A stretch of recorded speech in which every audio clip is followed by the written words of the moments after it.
Hey guys, welcome back. It's Lindsey, and today I'm doing my January setup in my 2020 bullet journal. I am doing this in a Leuchtturm 1917 A5 dot grid notebook in the shade navy. If you want to see how I set up this journal for 2020, I do have a video for that on my channel, and I will link it in the cards and in the description box below if you're interested. The first thing I'm setting up for January is my month on 2-page spread. I am a pretty visual person, and you'll see kind of how I set up my plans a little bit differently in a pre-planned spread after this, but I like seeing my events in a traditional calendar format. It just sort of clicks with me, like how busy I am, when I'm gonna be gone, and I like having that sort of visual feedback of where my plans are living throughout the week.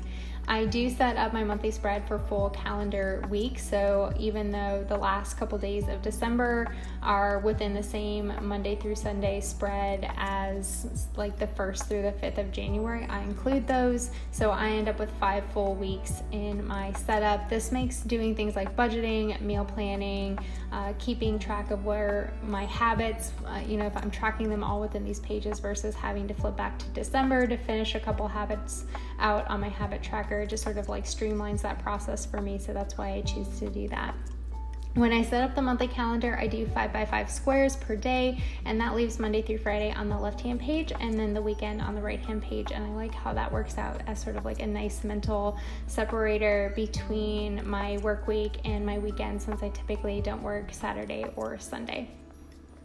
So I created like a double header theme this week and then just filled it in with a Tombow dual brush. The dual brush pen that I'm using this month primarily is the number 620 or lilac. It is a light purple color, and so I created that double header up top and then just filled it in, and I wasn't trying to color within the lines. I kind of like how it looks when it spills out over them, and then I use that same color to create like a swatch for each day of the month. And then for the days that I include in my January pages but aren't actually a part of January, I pulled out a light gray Tombow dual brush pen in number N75 to sort of show some separation between those days. I drew the calendar out and then filled out the dates and everything using a Uni Jetstream in 0.5.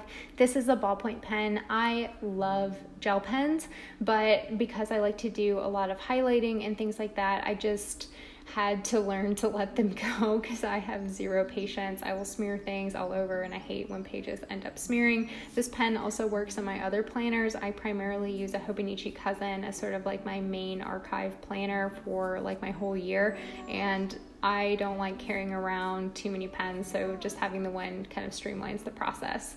I will link this specific pen in the description box down below because I did get a lot of questions on that, some of my other videos, and I've got a specific body style that I picked up from Jet Pens. So filling out my monthly calendar, I realized I made a pretty grave mistake with my days of the week. I missed the 20th, I think, and I just kind of kept numbering. And I'm the type of person that if I write the wrong day on the wrong day of the week, I will miss an appointment or something silly like that. So I just go ahead and correct that with whiteout. I think people get really hung up on having perfect bullet journals or overly artistic spreads and things like that. And really this can be a lot of fun, but it's also still a tool. It's a calendar. I think if it really bothers you, go ahead and just flip the page and start over. That's the beauty of a bullet journal system. What you set up the calendar just how you like it and whatever works for you. But I also think that for me, the bullet journal has really taught me just to sort of let go of those mistakes, pull out the whiteout. It's a great planning tool, and then just sort of move on and accept that it's not all perfect all the time. So keeping that same double header theme throughout the rest of the setup, I create my task bar. My tasks is where I kind of put like the big ticket items for things that I need to get done in January. So like I need to budget for January. I've got a couple birthday presents. I need to buy things like that. If you had like car insurance that was due, these are the important tasks that I need to get done for the month, and I want to keep on the forefront of my mind. At the bottom, since we're starting a new year, I pulled in a sticker from Virgo and paper. This is from a sticker freebie sheet. It is just like a hand lettered 2020 with a glittery background. So I put that down below, used my ruler to create sort of like a double bar line on either side of it, and then I used my Tombow dual brush pen to loosely write in space, and I go over the bottom part a couple times to create an ombre effect. And then I pull in my gel pen. It's just a Sakura jelly roll in 10, which is like a little bit of a bolder pen, and I'm just creating like dots and stars and X's to create like a snow looking galaxy theme in that backdrop, and then I add that to the word space as well. I did go ahead and pull up that sticker because that freebie did come with 2 versions of this, and that first one I didn't really like how the colors were going with that purple one, and so I just swap it out for this like black font one, and I really prefer how that looks and I'm loving it. Space is also my word of the year. That's why I put that down there. I just sort of wanted it on the front of my mind. I have it in the front of my journal as well. So now I'm referring to my future log to fill out my events, tasks, and appointments. I do an open circle for all my tasks and appointments. I fill it in once that event is passed, or I'll just draw a line through it to cross it off if I do not complete it.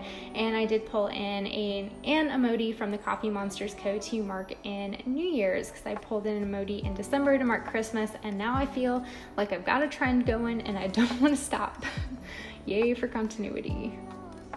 So now we're moving on to probably my most useful pages. This is inspired by Study Quill on YouTube and Instagram. I, of course, will have her channel and her Instagram listed in the description box as well for you guys, so you can check her out.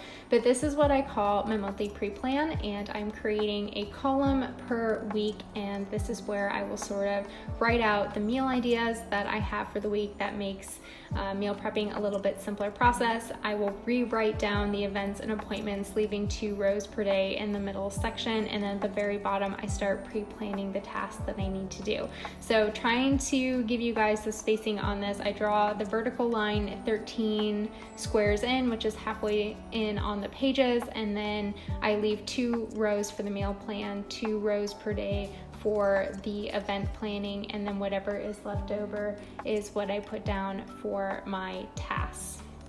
Even though I set up January to have 5 weeks, I would typically split this 2-page spread into 5 columns, but the first week of January, I'm on vacation. I have no good intentions of doing anything super productive that week. I just wanted to relax and spend time with my friends and family, so I opted to set up my pre-plan for 4 weeks because I didn't feel like I was going to need to write down all that many things for this week. The reason I really like this spread is it gives me a different layout. I find them very visual. I like seeing how busy I am on top of what I want to accomplish within the week. And I also am the kind of person that will get a little bit anxious over not having a place to write something down. So for example, at the end of the month, I will need to set up my February budget. And even though I do that the last week of every month, I like to just take the time to set up the spread so I can write that within that weekly pre-plan, and then I don't have to worry about forgetting about it. Everything lives where I'm used to seeing it living, and then when I go to set up my week, either within my Hobonichi cousin or if I do a weekly layout in the bullet journal, I just flip back to this, and it's a great reference for setting up my actual weekly planning.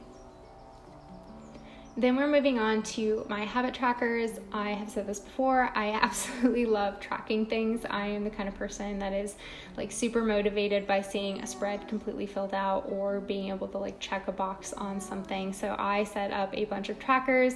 This is just a line a day style. I write down pretty briefly what was I praying about, and then same thing on the other page for a daily gratitude. I fill these out first thing in the morning within my planner just to sort of start the day out on the right attitude. And what I said before about planning for full weeks, my trackers actually start on December 30th and they go all the way through February 2nd, so you get 5 full weeks of tracking within these 2 pages.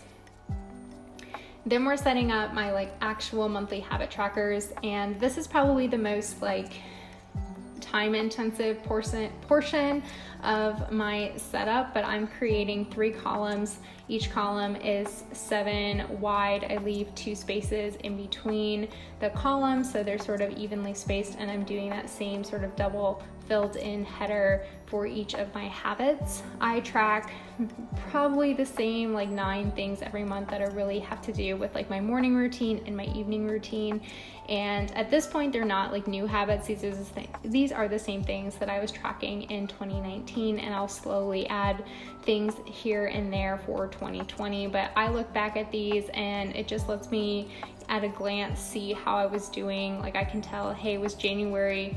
I wasn't doing very well mood-wise this month. Maybe I wasn't feeling very positive, and I can look back here and say, hey, okay, I only worked out like 5 days this month. Maybe I need to work on that a little bit better for next month, things like that. I'm also, like I said earlier, very motivated by the ability to check things off. So this is something that helps me stick with my routine because I have a place every day to say, hey, yep, I did it, and feel a little bit validated in my consistency, or realize where I'm being inconsistent and maybe I need to switch up how I'm approaching something for next month.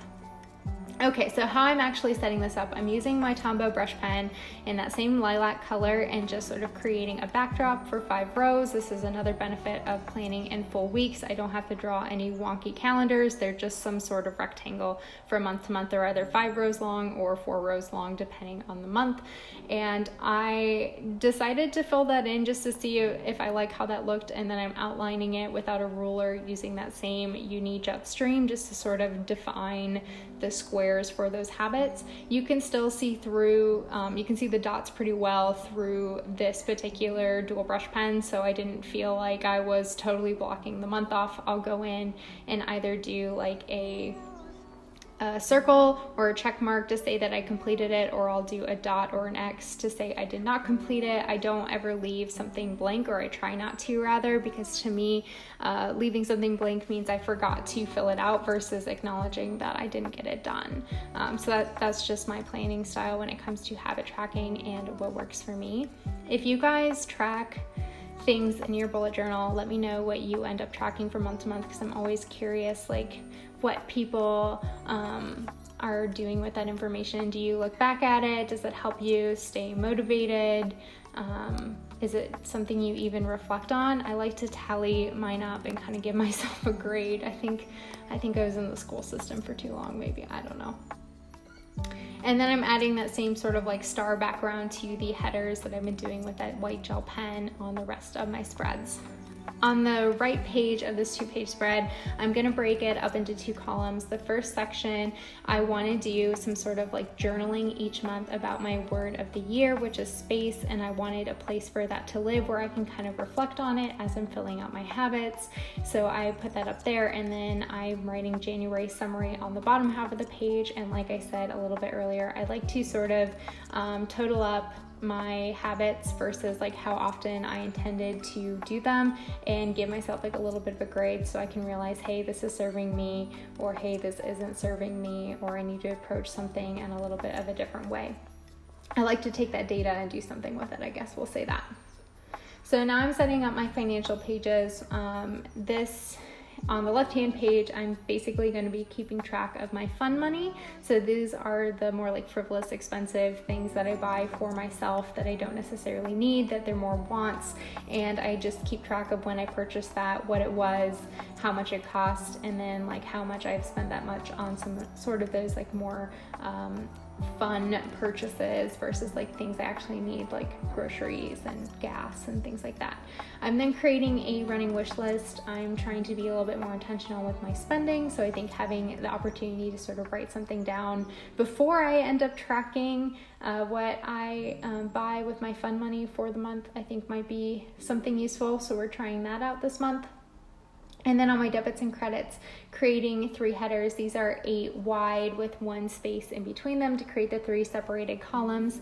And this is just where I keep track of things that get charged to the wrong account between my husband and I, and all of the finances. So at the end of the month, when we balance things out, I've just got one place where I can kind of keep track of that if we need to move money around, so that everything settles out on the correct account. So may not be useful for you guys, but I like having one place to reference that.